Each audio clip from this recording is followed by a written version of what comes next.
Welcome to Booked, where two guys tell you about the books they're reading. I'm Livia Snedden. Now, Brambles, and the book that we're going to be talking about tonight is The Bank by Bentley Little. Here is his bio. Bentley Little was born in... Oh, by the way, no bio on Amazon, even though this person has put out a ton of books. So this is pulled from Cemetery Dance. This is part of a larger bio on the Cemetery Dance website. Bentley Little was born in Arizona a month after his mother attended the world premiere of Psycho. That's kind of cool. He received his BA in Communications and MA in English and Comparative Literature at California State University, Fullerton. His master's thesis was the novel The Revelation, which was later published and won the Bram Stoker Award in 1991. Since then, he has written many more novels, and his work has been translated into 7 different languages. Several of his novels have been optioned for film. Not bad.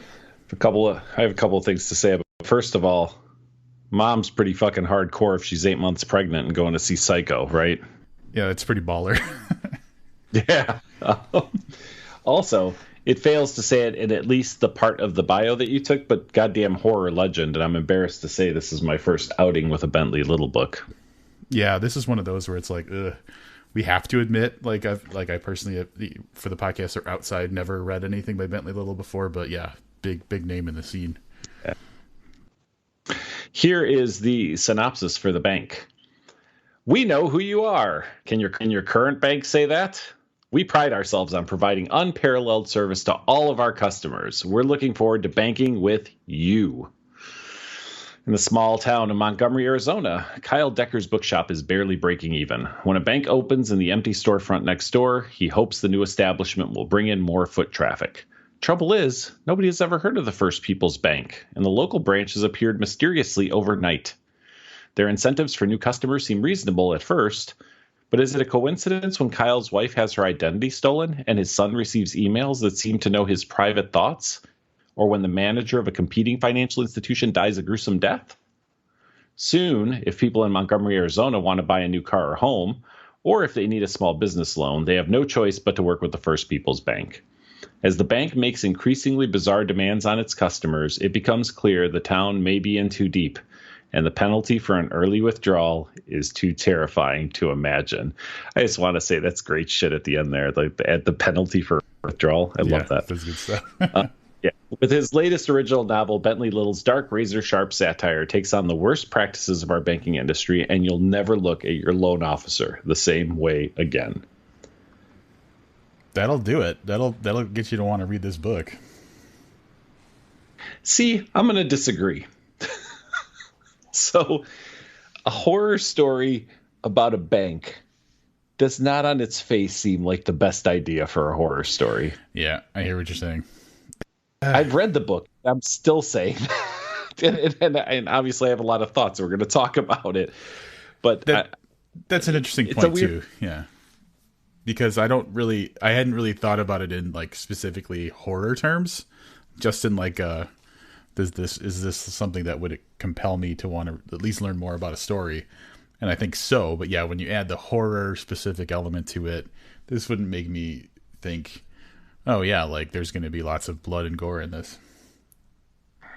Yeah. So we'll skip the prologue for purposes of this review, but essentially it kicks off right where it says in the synopsis. We're introduced to I'd say the closest thing we have to a protagonist. This book has a sprawling list of characters, but I guess if you had to pick one, it's probably the Decker family, and Kyle is the patriarch of that family. He owns a small used bookstore that's struggling, like a lot of bookstores are nowadays.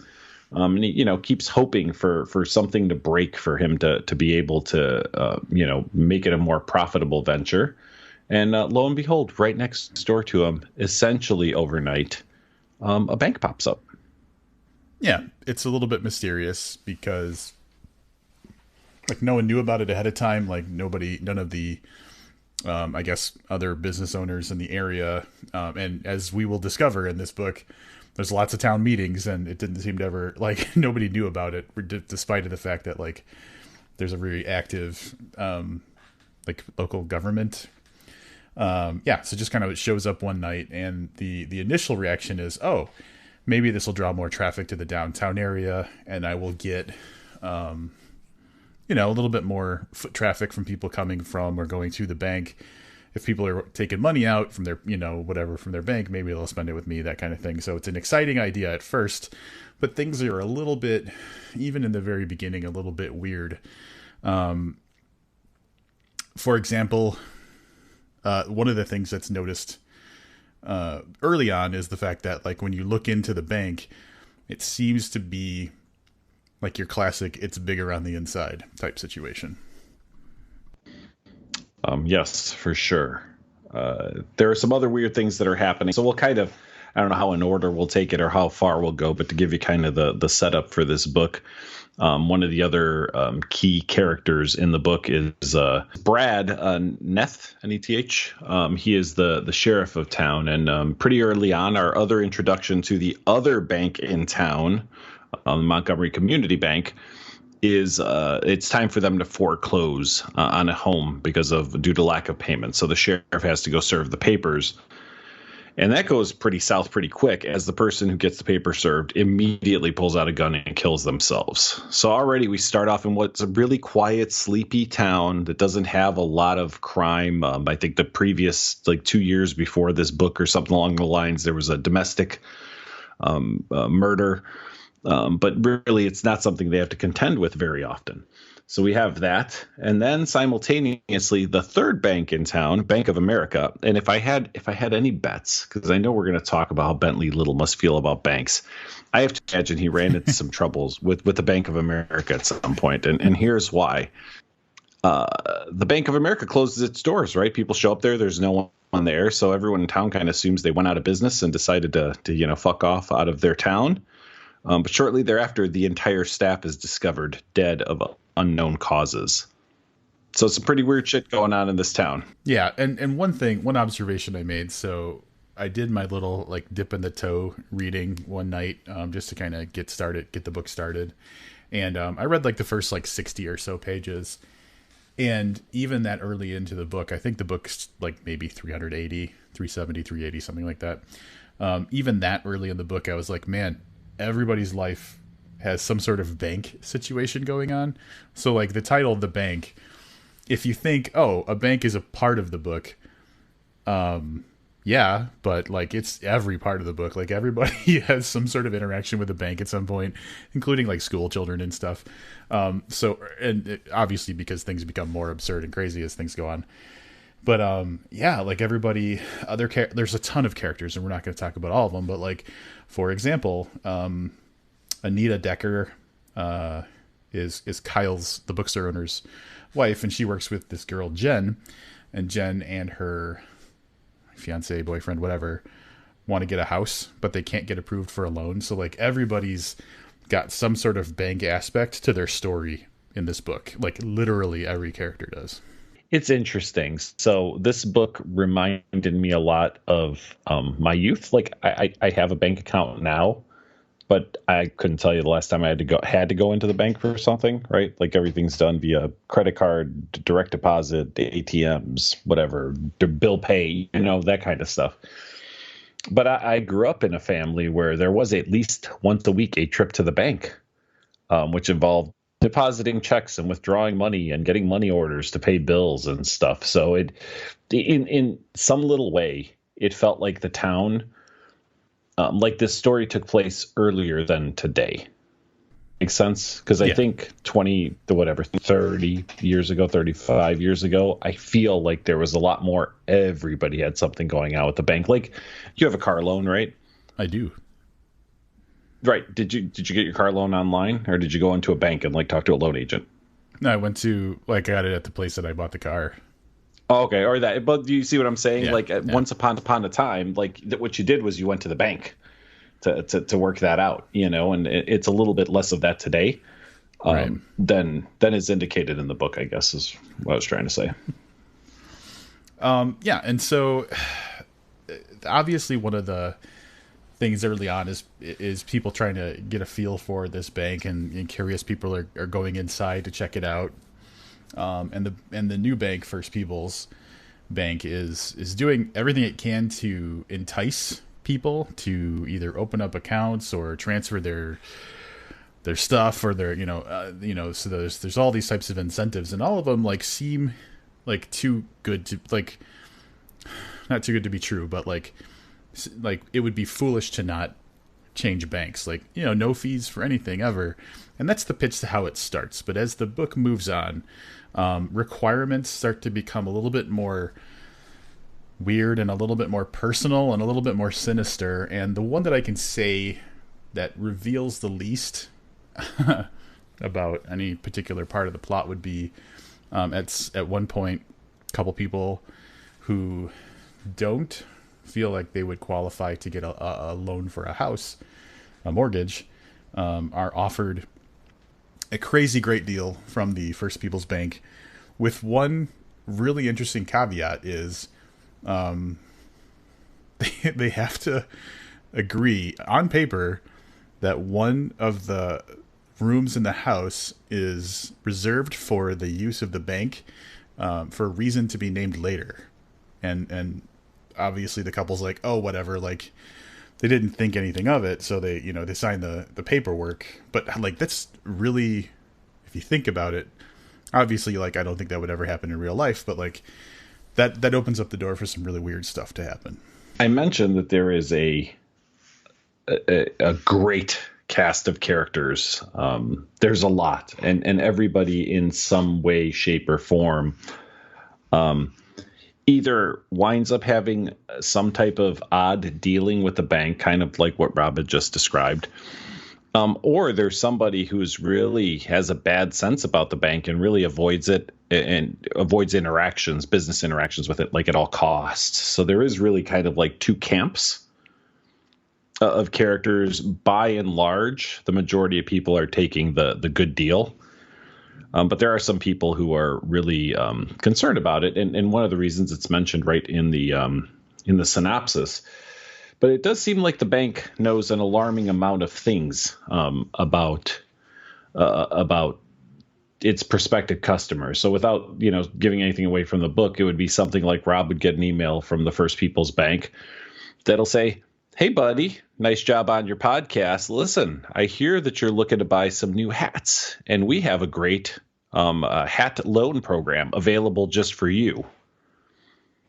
So something super specific to the person, not always as inane as buying hats. And we know you do a podcast, but they know some highly personal things about people, which is kind of interesting. In that's for me, that was the one thing that that really took this into the future. So the bank thing is the bank thing. And like I said, I mean, for a lot of people, banks are slightly outdated mode of doing banking. And that's mentioned in the book, right? That a lot of people are getting their car loans online and mortgages online and stuff. But there was that thing, and we've all experienced it, where you were talking to somebody about something, and next thing you know, you saw a Facebook ad for something very similar to what you were talking about. So that creep factor taken to the level it was taken in the bank was kind of interesting. Yeah, and it just gets kind of progressively weirder and more specific and more aggressive as the story goes on, to the point of there's a certain level of absurdity to the way that the bank acts, and I would say to some degree supernatural. So as things go on, overnight, an entire second branch of the bank springs up in a formerly, I think abandoned parking lot or something like that, like an actual 100% new building with a whole new parking lot and everything shows up. So there is a little bit of a unexplained element to it as well. And again, yeah, it just gets more and more, over the top, I guess, as the story goes on. And we're probably going to be dancing around like the end of what we can say without spoilers, but yeah, it definitely grows much more absurd than I expected when I started reading the book. Yeah, one of the other things that's kind of interesting, I guess I had said there were kind of two groups of people in the town, but within those groups, there are like subsets of groups, right? So we have a whole group of cops that are constantly investigating the weird things that are going on. You have a subset. There is a conspiracy theory radio host, as Rob put in the notes, the Alex Jones of this book, Chet Yates. His brother is the one who suicided himself, who Jeffrey Epsteined himself at the beginning of the book. But there's that growing kind of like militia type group around him. There are high school students, and that's kind of an independent group that has to deal with some things. And really, in a book that's only 388 pages, there are a lot of different elements at play. Like in how these particular, there's the business owners. Rob mentioned that there's no shortage of town hall meetings, right? Like the business owners are a group of people that are affected in one way. So it's really pretty methodically put together for what it is, right? Like we're saying simply, there's an evil bank and it's affecting people, but there is some there's a whiteboard somewhere with a bunch of pins and red, string tying things together. I think at Bentley Little's home. Yeah, and since this is put out by Cemetery Dance, I think the thing that we haven't talked much about is the horror aspect, except when we were talking about the synopsis. And so, people, Livius mentioned people died mysteriously.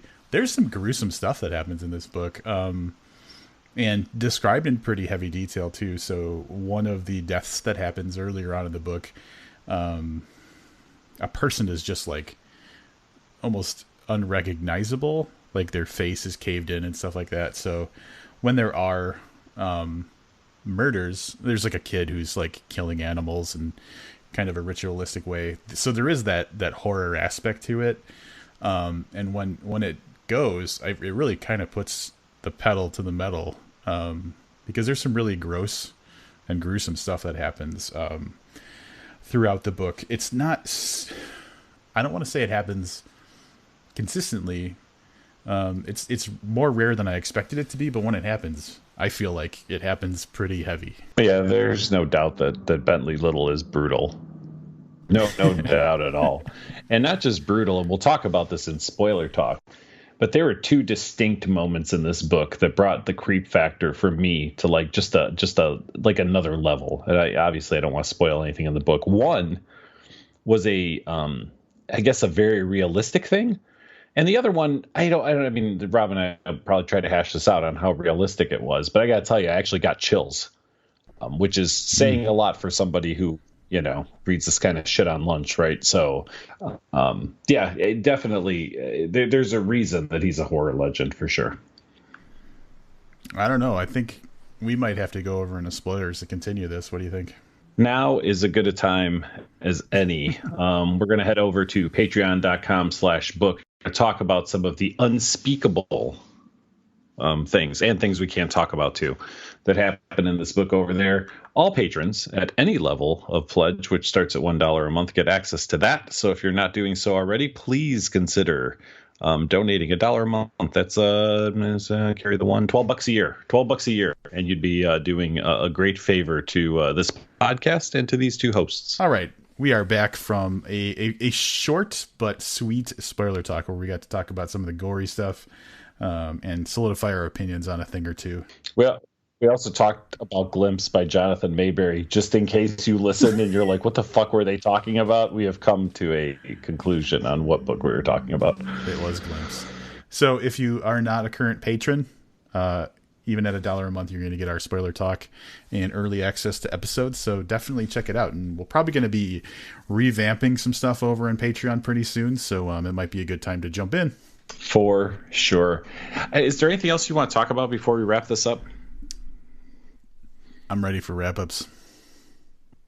All right. I'll go first if you don't mind.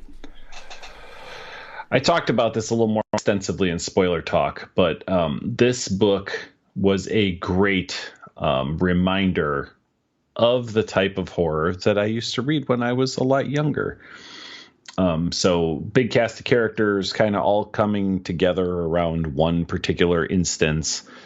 A little out there at times, but definitely fun and gory. And as I mentioned before we went into spoiler talk and then talked about it at length, gave me the chills, which instantly gets you more points because it doesn't happen very often. So although I was not impressed with the premise, this book wound up being a lot of fun. unexpected fun, I guess is what I'll say. The premise is a little, it comes off as a little silly, but this guy really knows how to take a weird premise and maybe a little bit of a personal vendetta against the Bank of America and spin it into a really good tale. With the scoring system, this is one that oddly I felt like the sum was greater, or the sum is greater than the parts. What the hell is that thing? The thing. Yeah. The sum is greater than the its whole parts. The whole is greater than the sum of its parts. There you go. Sure. There you go. That one. So I'll go through where a little bit where this got some dings. So audience, obviously, this is a more narrow audience. All horror books are, right? Like anytime we get a horror book, there's never going to be a 9 for audience, because there's some people that are would be taken aback by some of the things that happened in this book. There were a lot of characters, so it was really hard to get attached to any of them. And then I would say the pace, and just for me, I felt like the middle, like we got it, but it like kind of kept going and kept like reminding us of the evils of the bank. So I would have cut that up a little bit. That being said, plot and personal score got 8s. So overall, that rounded out to a 7, and a very enjoyable 7, I might add. All right. Yeah, first Bentley Little book, understanding that the dude's been pretty heavy in the horror scene for a long time, but apparently more so than me, because I hadn't read him yet.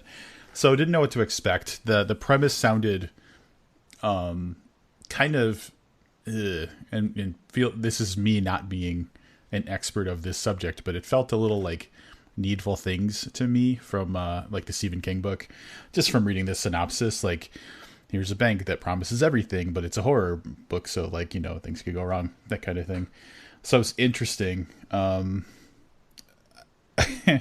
Once I got kind of the idea of what the book was trying to do, I really started to enjoy it. And as I said kind of vaguely earlier on in the review, talking about how things start to get kind of go to an absurd level of kind of exaggerated things happening that we could expect not to happen in real life, but in a very fun and entertaining way. Like, yes, there is a huge cast of characters in this story, but I feel like what we saw from those characters was kind of consistently entertaining. The only downside I would say is that, as we said more so in the spoiler talk, felt like there was so much plot that there was a very short resolution. Everything was tied up really quickly at the end of the book. But my overall impressions, I thought that the tone was great. If you're just looking for kind of a send up of the finance industry and a huge exaggeration of the idea that banks are evil, and you're less concerned with a plot that kind of weaves through the entire narrative, great book. The horror parts are definitely horrific. There's plenty of gross and gruesome stuff that happens. There's some chilling moments. And if you're interested in hearing more about those, I would check out Spoiler Talk. So overall, entertaining. The challenges for me would be that there's so many characters, and it was a little bit of a quick wrap up at the end of the book with what happened to finish off the story. Otherwise, just living in this crazy town and seeing all the crazy stuff that happened was a lot of fun. And I'm coming in at 7.25 stars out of 10. I almost wonder if we should replace audience with resolution. Because there have been a couple books lately where you and I have spent time talking about resolution. Yeah, let's talk that through. We may have to update our rating system. I'm really glad that you mentioned Needful Things, because probably about 40 pages in, I was thinking exactly Needful Things. Yeah. So I'm glad I'm not the only one. But that's what I meant. It had that feel, that 80s, early 90s kind of horror feel. It was really refreshing for me to read something new that stayed with that classic kind of feel. So I guess that means that we're going to keep our eyes open for more Bentley Little in the future. I guarantee you there'll be more. I think there's already like 35 or something. So I'm sure that there's more forthcoming. Yeah, he's since the podcast started, he's come out with 6 novels and 2 short story collections. So he's moving at a pretty good clip. So yeah. Hey, I'm gonna not even do all the fake stuff. So tell me about Penny Dreadful. So I'm assuming you haven't seen it yet. I have not. Okay. So weirdly, Penny Dreadful, City of Angels is due to the first episode's due to launch tonight. But for some reason, so back on Friday night, no, it was last night. Time is distorted for me right now. The other day, I did my Showtime subscription just to like get it ready for watching the show, and like right in front of me when Showtime populated was like the first episode of Penny Dreadful. So I was like, oh, this is weird. It's not supposed to be up for a couple of days, but I'm definitely going to watch it. And so do you know anything about what the show's supposed to be? A little bit. I do want to say though that it's not just Showtime subscribers. They put that shit on YouTube. Like Showtime put it on YouTube. Yep, on Friday, I believe. First episode available for free. So everybody should definitely check it out. The first episode did less to like wow me with style and more to just set up the season. So it was more of a functional story than like a razzle dazzle kind of thing. Basically, the show takes place in LA in the late 1930s, in the ramp up to Nazi Germany, basically. And the theme is, so there's the Mexican population of LA versus the whites of LA is an overarching theme. And the supernatural element in this is Natalie Dormer, who plays basically like an evil, like a demon that's a part of like Mexican lore, who has a sister who is basically like the god of death or whatever, that type of thing, angel of death. And so Natalie Dormer sees all of this kind of racial tension in LA and starts kind of stoking those fires to make it worse and worse. While at the same time, like the whole Nazi thing is ramping up.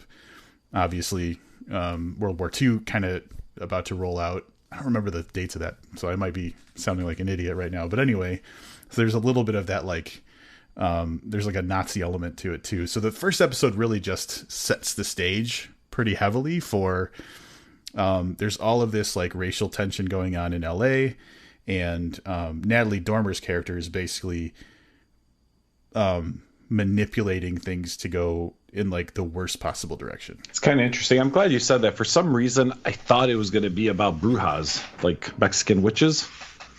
So it's kind of, I think, and I don't know that won't be a component, but yeah, I just assumed that Natalie Dormer was using some type of, whatever. Yeah. I don't know what the word is, right? Like, yeah, like a human using magic. So. Oh, she's an actual demon, but there is one of the main characters, the guy who's a detective who's Mexican, in the beginning of the first episode, in like what is probably the worst demonstration of visual effects I've seen in a long time. There's this fire in a field, and his dad dies, and he's trying to go to his dad, but this angel of death woman, who's like Natalie Dormer's sister character, pushes him back as he's like a kid. He's like 6 or 7, pushes him away so he doesn't get hurt by the fire.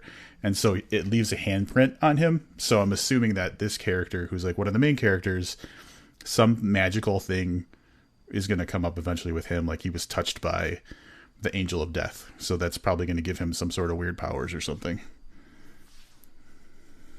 And his mom, prays to this angel of death and stuff like that. Interesting. Yeah, I definitely think I'm going to check it out. It might be one that I let sit till there's a few episodes. It's definitely laying groundwork more than anything. But I mean, Rory Kinnear's back, and I loved him in the original Penny Dreadful. Nathan Lane plays a detective who's the partner of this other character, and I fucking think Nathan Lane's an amazing actor.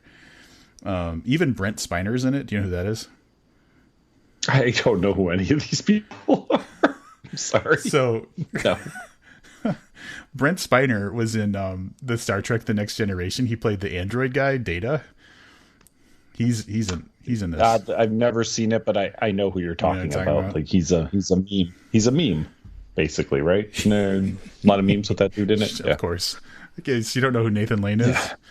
I'm just gonna let you look him up. I'm not even gonna bother. Like, yeah, no, that's cool. Yeah, you're gonna have to Nathan do that Lane. He was in Birdcage with Robin Williams. He was in. He's just a great actor. Maybe he was at some point in something I've seen too. Who knows? I mean, I would hope I would. You don't watch movies as much as I'm looking at his face and I'm like, no, nothing. No Modern Family, Penny Dreadful. No. Crime Story, American Crime Story, Encore, George and Martha, Teacher's Pet. Nope, pretty sure I've never seen any of these things. Oh, wow. All right, well. But that doesn't mean anything. Listen, sometimes I find that I'm more endeared to people I don't have like a logical correlation to like a character. Yeah. Like there's nothing worse than find a character you loved and you know real well, and then you're trying to like fit him into a new role that he's taken on, and all you keep thinking. I mean, it happened for David Duchovny, friend of the podcast. When Californication started, it was so hard for me to stop thinking of him as Mulder. Yeah. But then now, when we went back and watched the X-Files, it was hard for me to stop thinking of him as Hank Moody. So Shatner. Yeah. Denny Crane. But you're thinking of him as Captain Kirk. Well, the funny part is I never saw Star Trek: The Next Generation, but I did watch some Star Trek when I was a kid. I wasn't a fan. It's just like in the 70s, Star Trek was like the coolest thing that was on TV, while all the rest of the stuff was like, like adult drama. You know what I mean? So I never loved it, but I watched it enough. I think there was enough time and he had aged so much that I never, I knew he was Captain Kirk, but I didn't really. Gotcha. That makes sense. Denny Crane is his best role as far as I'm concerned. And I saw him in T.J. Hooker, too. Don't forget about that, Gem. Jesus. He was, I forgot that he was, he has a long acting career. 2 of the best Twilight Zone episodes. Did he play he was in the Twilight Zone episode where the thing was on the wing of the plane or whatever, right? Yeah, and that's not my favorite of his. I forget what it's called, but there's one where him and his wife are their car breaks down in a small town, so they go hang out at this diner, and the diner has this little fortune teller thing where you put in like a nickel or something and it tells you their fortune, and he starts taking it. Some things happen, but he takes it so seriously that he's like paralyzed with fear to act against what the fortunes say. Nice. I think it's really one of the best episodes of the Twilight Zone. Yeah. Well, that was a weird tangent. Here's what I'll say. I'm definitely going to be watching the rest of the Penny Dreadful season. Natalie Dormer, one thing I will say, she plays at least 4 or 5 different characters in this one episode because she's appearing to people and manipulating them individually. And she just does an amazing job. I think she's an awesome actress. Do you know who that is? Yes, I know who Natalie Dormer is. I didn't want to say because I didn't know if I was spoiling anything for you, because when I looked up to make sure that I wasn't imagining that it was on YouTube for free, the third thing down was Natalie Dormer discusses the 4 roles she plays, and I was like, oh shit, I don't want to say anything because I didn't want to potentially, spoil something for you if that didn't already happen. Yeah, that did. And now that I think about it, for people who haven't seen the episode, but I think it's might even be in the trailers that you see her in different look differently, so I'm not worried about spoilers. Natalie Dormer of Game of Thrones fame. I know she's been some other stuff, but I couldn't. She's just she's got that weird hot thing going on where she looks a little weird, but is incredibly hot. I don't think anyone's gonna disagree with you on that. So what about you, man? What's going on with you? Nothing anywhere near that interesting. I started watching. Here's how you get me to watch something weird on Netflix. You say, If you loved Gossip Girl and boy. How to Get Away with Murder, you're going to love this show, Elite. So I'm like 4 episodes into a Spanish like drama involving a murder at a high school. Could be the Spanish Twin Peaks, although it doesn't happen at a high school. No, this is a lot more like Gossip Girl. It's a little tropey. So it's this elite academy, but a bad thing happened at the local like poor kids school. So 3 kids are awarded a scholarship to this rich school, and then of course all of the the strife that causes and the interactions that they build. But it's one of those where you find out like right away that there was a murder, and there's a series of interviews that happen. So each 50-minute episode, like they'll cut back to the detective interviewing one of the characters like 3 or 4 times, like in short clips. And that's how you start to form like the story. But not bad so far. Like I said, I'm like 4 episodes in. There you go. I'm going to be honest with you, probably not going to watch that. No offense. No, did you watch Too Hot to Handle? Because I recommended Too Hot to Handle. I feel like in one of the last episodes that we... So interestingly, I had not seen that. The last time we talked about this, you're like, yeah, you probably see ads for it on Netflix everywhere. I hadn't when we talked about that. And it wasn't until just a couple of days ago that it kind of surfaced, but it wasn't one of those like marquee things ever for me. Like Tiger, whatever bullshit was up there a lot. It showed up as one of the tiles, like a kind of new stuff, but like only a couple days ago, and I'd forgotten you even mentioned it. So when I watched and you highlight over it, and then it plays automatically on top, and I was like, oh, that's that shit Livius was talking about, and I kept going. I guess I did. I forgot to mention because it was so short, but did you watch Afterlife on Netflix? The Ricky Gervais? No.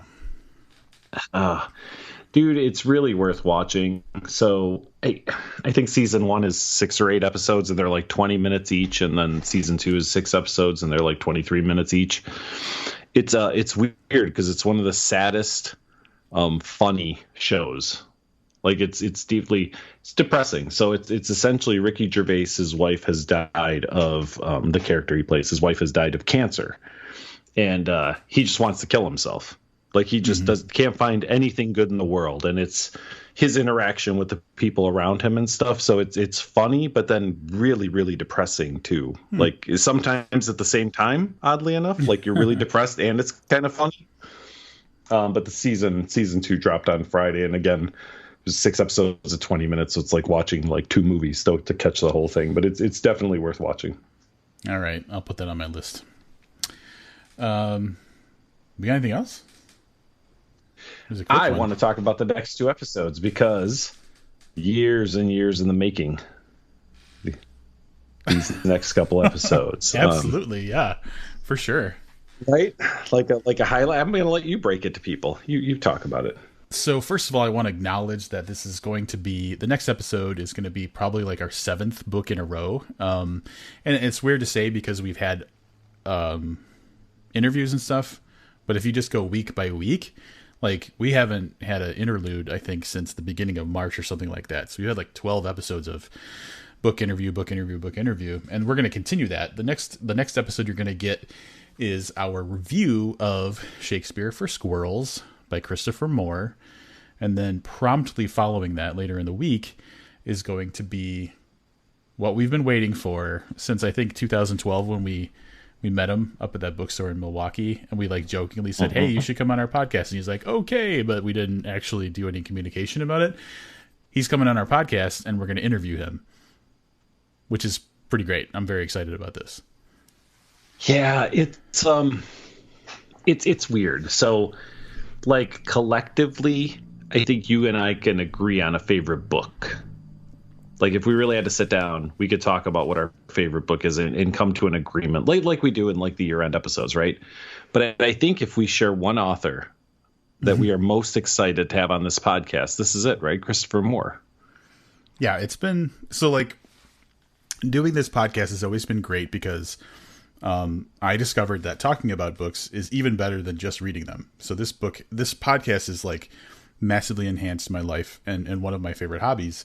But it also, it made it so that we are closer to the creators.